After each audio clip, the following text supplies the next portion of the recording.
Hi, everyone. Happy New Year. Welcome to Webinar Wednesday. I hope your holidays were bright and you brought in the new year with a bang. I am your host, Kelly Cawthorn, and of course, I want to thank you for joining us in our very first Webinar Wednesday of the year. Does it seem like every year you make the same New Year's resolutions to exercise regularly, eat healthier, lose those unwanted pounds, and drop unhealthy habits? With the new year come new challenges and a new opportunity to get back on track to make this year your best one yet. Today's speaker, internal medicine physician, and pediatrician, and a personal favorite of mine, Dr. Amy Lothian, will share practical health tips on how to make you happier and healthier in 2015. So let's learn a little bit about today's speaker. Dr. Lothian is board certified by the American Board of Internal Medicine and Pediatrics. She practices at our Kingwood Clinic located off of Westlake Houston Parkway. Her clinical interests include young adult and adolescent patients with ongoing congenital and pediatric conditions. She joined the Kelsey-Seybold family in August of 2008, and she is a member of the American Medical Association, the American College of Physicians, and the American Society. Don't forget that we'll be taking any questions you have at the end of the webinar. If a question happens to pop up, just type it in your question box and we'll be sure to address it after Dr. Lothian's presentation. Now, Dr. Lothian, I will turn it over to you. Well, welcome to 2015, everybody. As mentioned, I'm Dr. Lothian. I'm out of the Kingwood Clinic, and yes, I do practice medicine as well as pediatrics. So today we're going to talk about our New Year's resolutions. If you had a holiday season like I did, you all are 10 to 15 pounds heavier than you were before the holidays. I had the same problem. So what is a New Year's resolution? Resolution is a promise that you make at the beginning of the year that you're going to try to do something good or stop doing something bad at the beginning of the year. The problem is resolutions don't work. There are many popular New Year's resolutions. People say they're going to drink less, they're going to get their education, they're going to try to get a better job. Although if you work for Kelsey-Seybold, you already have the best job. Getting fit, losing weight, that's a big one. Trying to improve your debt, quit smoking, save money, try to volunteer. These are all wonderful things. But of course, I'm a physician, so what am I going to talk about but the importance of trying to lose weight. What I really want to emphasize is that what you want to do is resolve not to resolve. When people make New Year's resolutions, it's almost like a setup for failure. You don't want to just say, oh, I resolve to do this. What you want to do is create a plan for a lifestyle change. I know that's a term that people hear all the time. You probably hear it from your doctor. But really, committing to a lifestyle change is what is going to make that quote-unquote resolution stick, so that by the time we have a discussion next year in 2016, you can say that you were actually successful in achieving your goal. So how are you going to make a plan? Well, in front of you, you see this slide with a daytime planner. Most of us probably don't use paper anymore. Usually we're using a smartphone or an iPad or something like that. And you can use those items to help you make that plan. When you make a plan, you want to be specific. So you want to actually set down a primary goal and then set down some sub-goals under that goal. You want to be realistic in what you want to achieve. Don't say, well, I'm going to lose 150 pounds this year, and then make absolutely no plan in terms of how you're going to achieve that. And once you set up your plan, you want to make sure that it's something that's accessible, that you can refer back to. Not necessarily every day, but once a week, take a look, see how you're coming along. That's where your smartphone or your tablet or iPad, or if you're like me, I keep a paper calendar on my wall. You want to have a place where you can look back to make sure that you are consistently working to achieve your goal. And as I said, you want to start small. So if you have one particular goal that you want to set, you want to really break that down into sub-goals. So for example, say you say, okay, I want to lose 30 pounds by next year. Well, you maybe want to break it down month by month in terms of how many pounds per month. Or you may want to start with saying, okay, first I'm going to cut out my sodas. So in the first 2 weeks, I'm going to cut out my sodas. At 2 weeks, evaluate and see if you've achieved that. Then in the second 2 weeks, I'm going to go ahead and I'm going to cut out cookies. And then work on that for 2 weeks. And so by the end of 4 weeks, you should have achieved cutting out the cookies and the sodas, and et cetera, et cetera. You try to break it down into realistic chunks.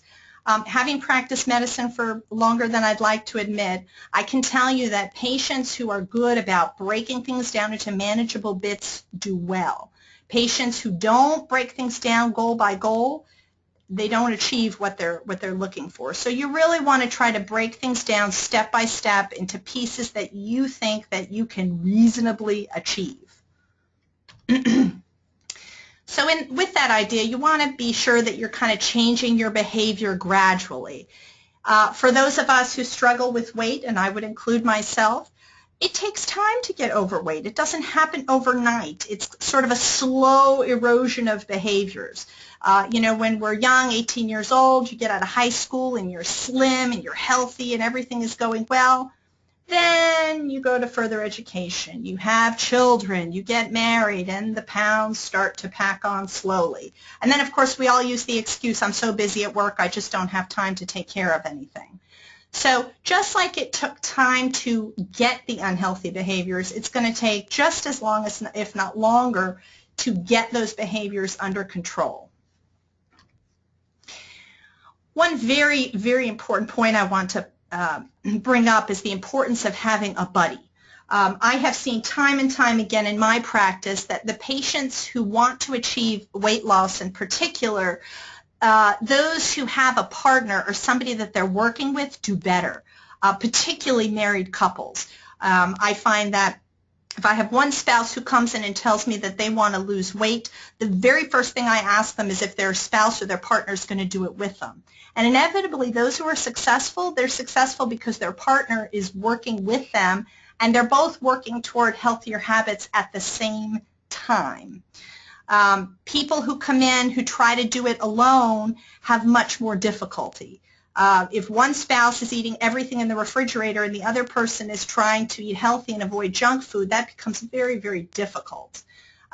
These days, if you want to bring up technology again, you don't even have to have a partner who's necessarily next to you. Now we have, Fitbits and these other bracelet devices for tracking, how many steps you're taking and how fast your heart rate is going. You can set those up to have a partner who may be across town or even across the country. So if you have another friend or family member who's interested in trying to have a healthier 2015, you may be able to electronically set up to have them be your partner. I know there's also a lot of apps on cell phones nowadays that you can use without endorsing anything in particular, but those are particularly well suited for setting up kind of a partnership so that you can both kind of egg each other on in terms of trying to have a healthier 2015. Ask for support. So beyond just having a buddy, you want to kind of enlist the people around you to be supportive. So here at Kelsey-Seybold in the workplace, if you're going to be trying to lose weight and exercise more and have a healthier lifestyle, let the people around you know. If you're working for one of the doctors, let your doctor know. If you're working on the administrative side, let your boss know. Often when your coworkers or the people around you know what you're trying to achieve, they're going to be more supportive. For example, if there's that person who always brings donuts into the office, if they know that you're trying to work on your weight, well, maybe they'll bring in, veggies with some kind of healthy dip when they feel motivated to bring a snack instead of bringing, 3 dozen donuts for the office. Don't get discouraged, okay? We all have the same problem. We all have families. We all have busy jobs. It is very easy to slide off the wagon when you are just very busy trying to manage your family. It's just like with quitting smoking. Studies have shown that people who are trying to quit smoking, the more times they try to quit and they quit successfully, their rate of success goes up with each successive trial. So if you're trying to become healthy and you slide off the wagon for a couple of weeks, get back on and try again, because statistically speaking, your chances of doing well go up with each successive try. Overall, in terms of trying to achieve these goals, You want to remember that this is going to take some time and some commitment, and it is okay to fall off every once in a while. None of us is perfect, even the doctors out there, okay? We're not perfect, although sometimes we like to think they are. Just don't give up. So I want to get a little bit more specifically into just some ideas about weight loss, since for a lot of us, that's kind of the main thing that we want to achieve in terms of our New Year's resolutions, if you wish to use that term. First of all, activity. I can't stress this enough. I see folks in my office all the time who say, "Doctor, I just can't lose weight." And my first question is, "Are you doing exercise?" "Oh, no, I don't have time for that," is what I get told. Well, in order to lose weight, you have to kick up your metabolism. If you are not having increased activity, diet alone is going to make it very, very difficult for you to lose weight. So what kind of activity? It can be as simple as going for a walk. Now, I realize in our office setup, sometimes lunch, maybe a working lunch. I know I have that happen myself. But, you know, what about first thing in the morning, taking a quick 20-minute walk before you get into the car? If you do have time at lunch, going for a quick walk. I've been on multiple of our Kelsey campuses, and I can tell you some of them are absolutely gorgeous and well-suited for taking a quick walk. What about taking a quick walk at the end of the day before you leave the office complex? Yes, if you have time to go to a pool or join a gym or get a treadmill, those are all wonderful things, but just a simple 20-minute walk a day, 6 to 7 days a week, can make a very large impact. Now, the next point, of course, this is something I want to emphasize, is what to do actually dietarily. And what I like to tell my patients is, if it swims or it flies, it's a fruit or a vegetable, that's on your diet, okay? So, of course, you can interpret that loosely. When I say flies, you know, we tell people eat a lot of chicken. I'm not sure that chickens actually fly, but they have wings, so you understand what I mean. So basically swims, fish, right? If it flies, any kind of, chicken or turkey. And then, of course, you know, your fruit and vegetables. Now, the key here is that starches, do not consider that a vegetable, okay? So corn and bread products and your carbohydrates, yes, I realize wheat grows out of the ground, but don't consider that a vegetable. You want to keep the starches to a minimum, or your carbohydrates, as we like to say. Those should be a light accompaniment to the things that you're eating. So if you really like bread, you know, if you have a piece of toast with as breakfast in the morning, but then the rest of your breakfast should be, you know, a cup of Greek yogurt and maybe a bowl of fruit, but not 3 pieces of toast. Of course, one of the easiest things to do is just try to replace what you drink with water, or at least things that are very low calorie. As I try to emphasize to patients, don't drink your dessert, okay? If you're drinking something that's 300 calories, you're defeating yourself before you even start. Be very careful with drinks that seem to be juice-based and appear to be healthy. There's a lot of these sort of fresh squeezed shakes and juices out there that you can buy in the grocery stores, and if you actually look, those are loaded with calories. I've seen some, you know, 200-300 calories in one bottle. 300 calories is almost a meal, so be very careful about that. So, you know, try to think in terms of this as turning over a new leaf. It's a new year. If you're like me and you've put on a few pounds, you really want to try to enact some of these changes. So let's back up a second and just talk about what's overweight and what's obese. You know, here in Texas, I think a lot of us, even as doctors, just sort of gloss over obesity and what it means to be overweight. Obesity, yes, it has multiple factors that contribute to it. However, when it comes down to it, you really have to look at something called the body mass index, okay? And we really have to get kind of strict about this. Body mass index, yes, it's expressed as kilograms per meter squared, but think of it like weight for height, okay? So, you know, I have patients who come in and say to me, well, Doc, am I an okay weight for my age? Your age has nothing to do with it, all right? It's really about how much should you weigh for your height. And so, you know, it's, if you don't know what your body mass index is, there's plenty of, you know, phone apps and online apps that you can use. It takes like 2 minutes. You just need to know your height and weight, and it can tell you what your body mass index is. If your body mass index is over 25, you're considered overweight. If your body mass index is over 30, then that's already obesity. And you'd be surprised, obesity is a lot lighter than you think it is. And of course, you know, I'm sure you've all heard this working for a medical group, but there are a lot of health risks to obesity. It's not just about how you look or how your clothes fit, but you have, you know, basic risks: stroke, heart attack, cancers, breast cancer, colon cancer, and don't forget osteoarthritis. You'd be amazed, but 20, 30 extra pounds, problems like back pain, knee pain, foot pain, those all get tremendously exacerbated when you're heavier than you should be.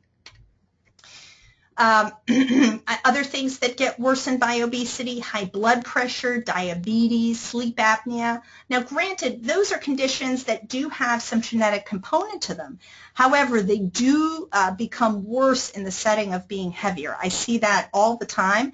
And by the same token, I have patients who, when they lose weight, they're amazed how they're able to cut back on their medications in terms of management of things like blood pressure and diabetes because they don't weigh so much anymore. So let's touch a little bit on exercise. Exercise, of course, is helpful in weight control quite simply because it helps to raise your metabolism. So higher metabolism, you burn calories faster. Overall, we know that exercise helps to decrease cardiovascular disease, and in particular, we now know that what we call cardio exercise, or exercise that raises your heart rate. This is the most important type of exercise in terms of increasing your longevity. And so yes, it's great to tone and it's great to do weight training, and that's important too for muscle strength and to reduce the risk of injury. But getting on that treadmill or going for a walk or swimming and raising your heart rate, that actually, they've proven time and time again, also helps you live longer. Of course, you sleep better and you feel better when you get exercise as well. So, kind of how to start this process. Of course, make sure you touch base with your doctor, and I mean your actual doctor who you see, you know, as a patient, not just necessarily the doctor that you might be working for. Yes, you need to start a fitness program. Exercise does need to be included. And as it emphasizes on this slide, we talk about choose aerobic activities that you enjoy. So again, things that raise your heart rate. So if you don't like going for a jog or you don't like treadmills, do something else that raises your heart rate. Do Zumba, for example, and I'm not saying you have to do Zumba per se, but something like that that really gets you to move quickly and raise your heart rate.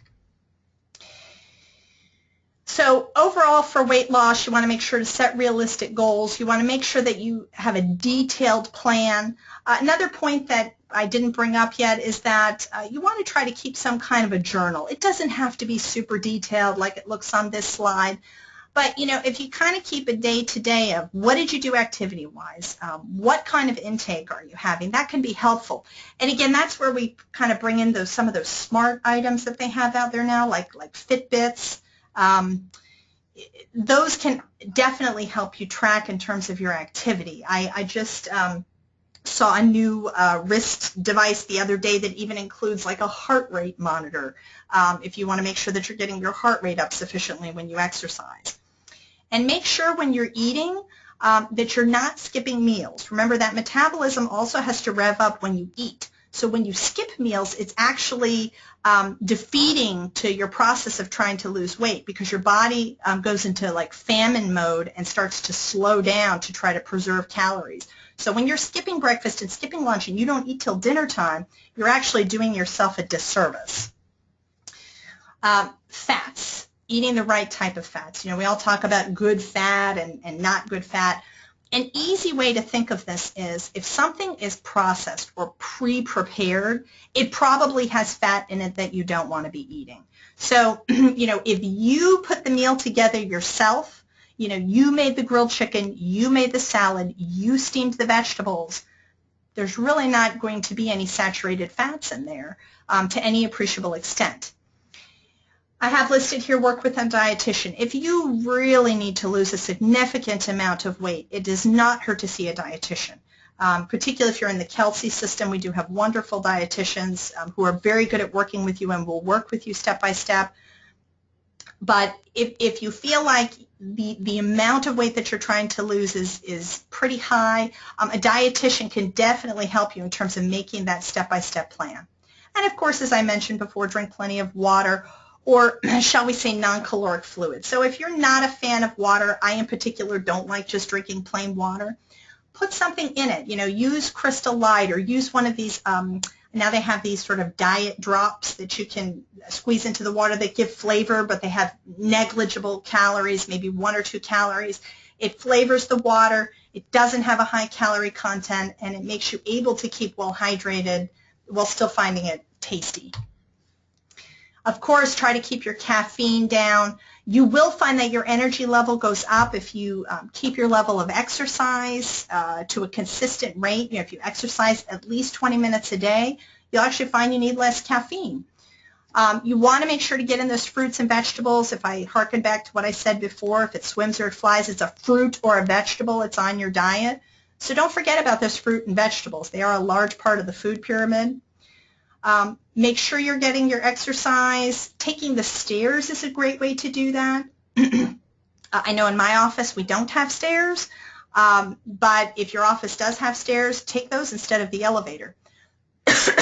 Make sure you get sufficient sleep. As somebody who works in healthcare, I can tell you it's a struggle to sometimes get sufficient sleep every night, but that is also part of helping to maintain. If you're exhausted, you're not going to be wanting to get exercise, and you're not going to be as interested in being motivated to keep that diet healthy. In terms of amount of weight loss, I think 1 to 2 pounds per week is a reasonable goal. Patients who do it this way and try not to lose too quickly tend to be able to maintain their weight loss. Again, you want to try to schedule a time, so you want to be consistent every morning or every day at lunch or first thing at the end of the day. I personally recommend trying not to exercise last thing in the day. Number 1, because you're going to be more likely to put it off. And number 2, because quite frankly, you're tired at the end of the day. So you're going to be less motivated and less likely to complete whatever regimen you've set out for yourself. And if getting up 30 minutes earlier in the morning, like I have to do in order to exercise, is what you have to do, then that's what you do.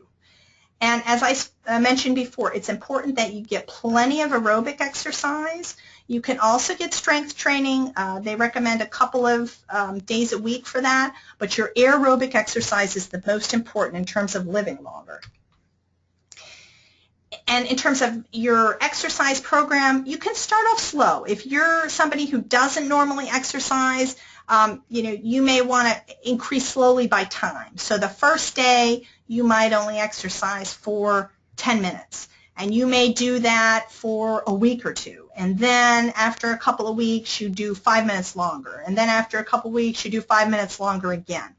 So if you're not accustomed to exercise, don't push hard at the beginning, because that tends to lead to injury. And then if you're laid up with injury, then you just defeated your whole plan already before you've even gotten a month into 2015. And as I mentioned, if you're not into, going for walks, pick something else that's aerobic, swimming, biking, dance class, something that you can get excited about. Overall, you want to remember that in order to lose weight, it's not just about diet. You have to diet and you have to exercise. At some point, you have to remember that that metabolism is not going to rev up unless you rev yourself up. So just remember, you want to set realistic goals. A pound or 2 a week is more than appropriate. You want to make small, gradual changes and make sure you document them so that you can keep track of your progress. Checklists are a wonderful thing. It gives you a sense of accomplishment when you can check off that checkbox saying, yes, I accomplished this goal, on to the next one. And make sure you're accountable, not just to yourself, but to somebody else, your spouse, your coworkers, your cousin across the country who's using your Fitbit with you. Anybody who can kind of keep you on the straight and narrow, and somebody that you can turn to when you've fallen off and you need to get back on the wagon and continue to try to lose weight and have a healthier lifestyle. So I think I've done enough talking for this afternoon. I'm going to go ahead and open up the floor to any questions. All right. So let's see. First question says, can overweight people with Graves' disease or hyperthyroidism exercise to lose weight? Very astute question. Now, as far as Graves' disease, specifically Graves, depending on what state you are, you can have over or underactive thyroid. So I'm just going to talk to thyroid disease in general. First thing is just make sure if you have a thyroid problem that either your primary care doctor is very actively managing that and or your endocrinologist, okay? There is no reason that you can't exercise with thyroid disease. The only exception would be something called thyroid storm, when your thyroid is super, super overactive, and that can get under control very easily with medication. So if in doubt, ask your endocrinologist or your primary, but once you're on medication, then there's no contraindication to exercising. One caveat that I would give is, as you're in the process of losing weight, make sure that you are seeing your endocrinologist or your primary care regularly to get your thyroid function levels retested, because you may find that your medicines need to be adjusted over time, quite simply because your size is changing over time. Okay, let's see, another question. What about those who are older and having more trouble losing weight? Are there any natural things to help boost metabolism as well as with exercise?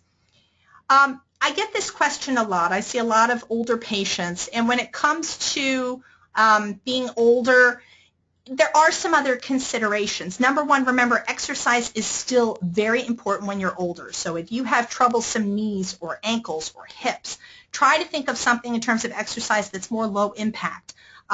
Pool exercise is fantastic. I know there are a lot of YMCAs out there that have pool exercise programs, so you don't even have to know how to swim and you can get good exercise without traumatizing your joints. Recumbent bikes are helpful.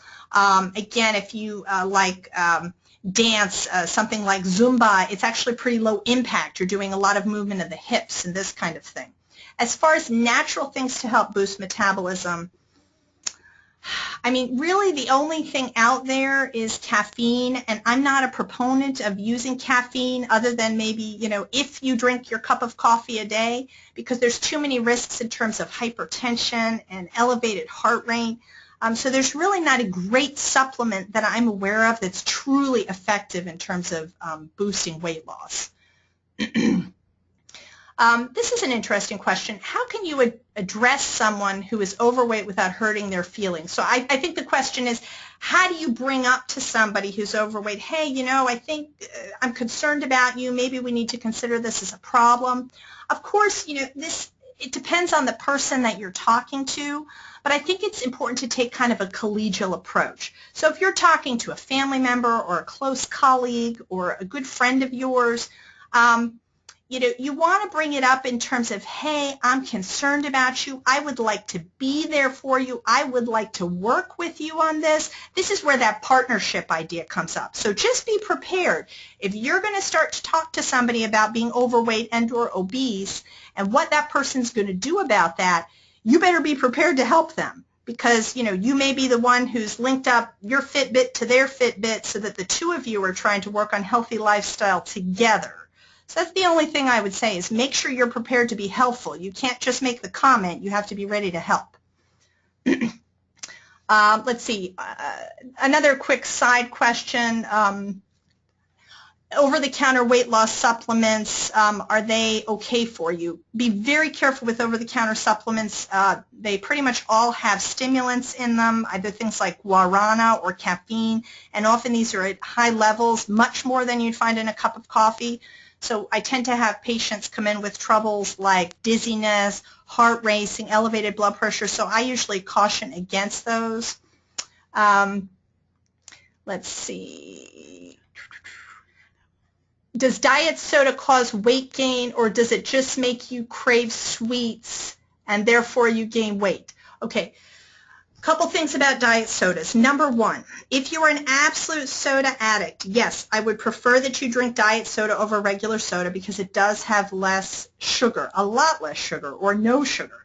But remember, sodas have phosphates in them and other ingredients that are not good for your kidneys. So studies have shown that excessive soda drinking in the long term is bad for your kidneys.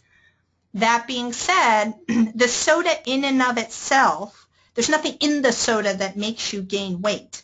However, there are studies to indicate that if you're drinking diet soda, that's sort of promoting your sweet tooth, if you will, and so you still have the tendency to want to eat other things, junk food that will promote weight gain.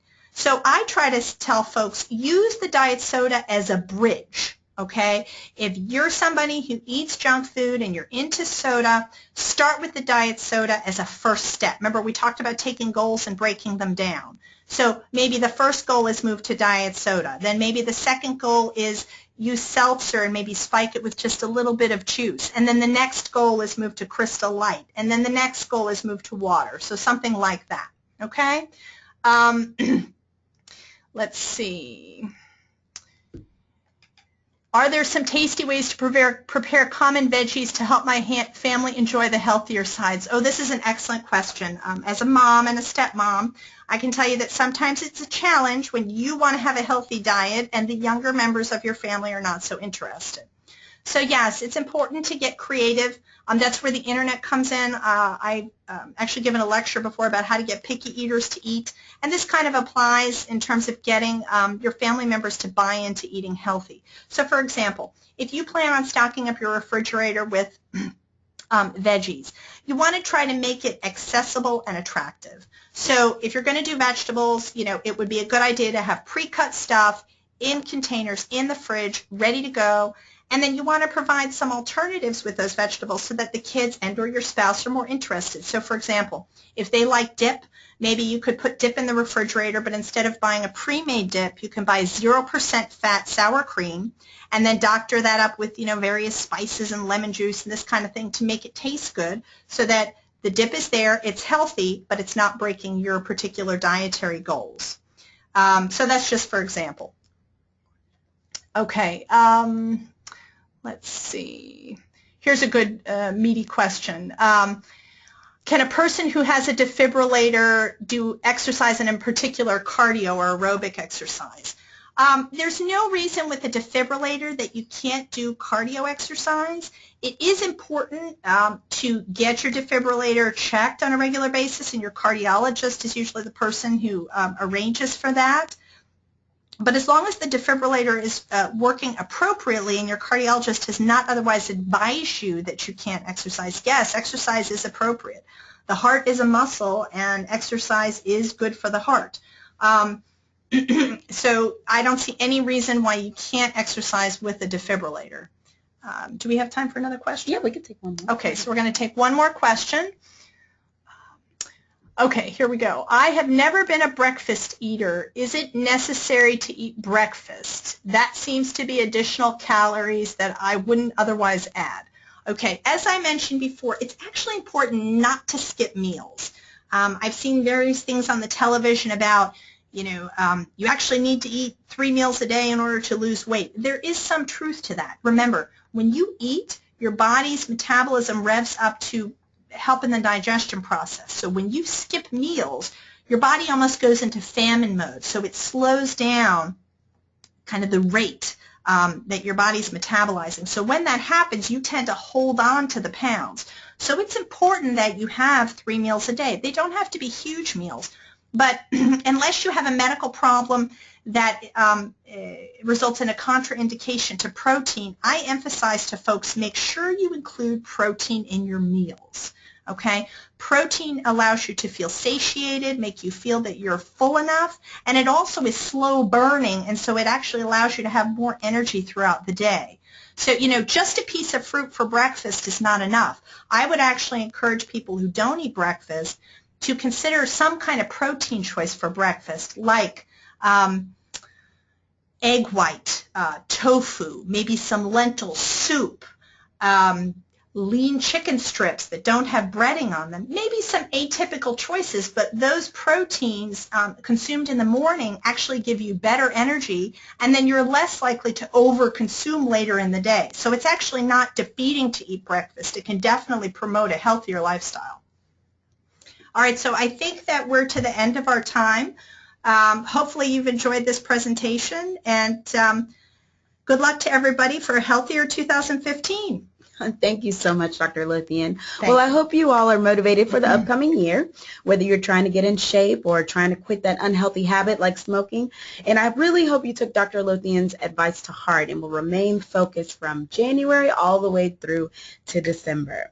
This concludes our webinar today. I want to especially thank our speaker, Dr. Amy Lothian, who did such an excellent job today. And I also want to thank our listeners for tuning in and joining the webinar. Next month, don't forget to join us at our webinar featuring Dr. Victor Sims, internal medicine physician at our Pasadena clinic. He will be presenting Heart of the Matter, 10 Things to Know About Your Ticker or Your Heart, which is perfect for February since it is Heart Health Awareness Month. Don't forget to follow us on social media, Facebook, Twitter, YouTube, Instagram, Google+, and LinkedIn. And don't forget, Kelsey Care members, we have a special Facebook page for you, so be sure to go out there and like the page. Thanks again for tuning in, and we will chat next month.